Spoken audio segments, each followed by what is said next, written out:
ക്രിസ്മസിനോട് അനുബന്ധമായി മറ്റൊരു ചിന്ത അതെൻ്റെ മനസ്സിൽ ഉണർത്തി തന്നത്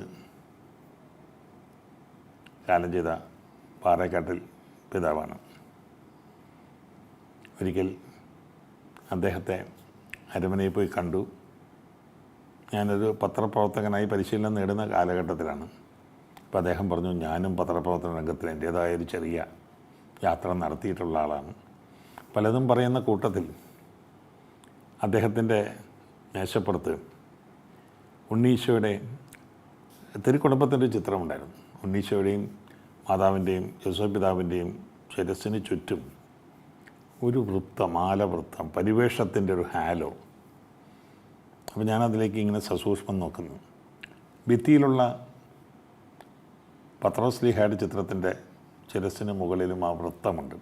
വിശുദ്ധന്മാരുടെ എല്ലാ ചിത്രങ്ങളുടെ മുകളിൽ ആ വൃത്തമുണ്ട്. അപ്പോൾ ഈ വൃത്തത്തിൻ്റെ പുറകിൽ എന്താകാം നിമിത്തം എന്ന് ഞാൻ ആലോചിച്ചുകൊണ്ടിരുന്നപ്പോൾ എൻ്റെ മനസ്സ് വായിച്ചിട്ടെന്നോണം അദ്ദേഹം പറഞ്ഞു,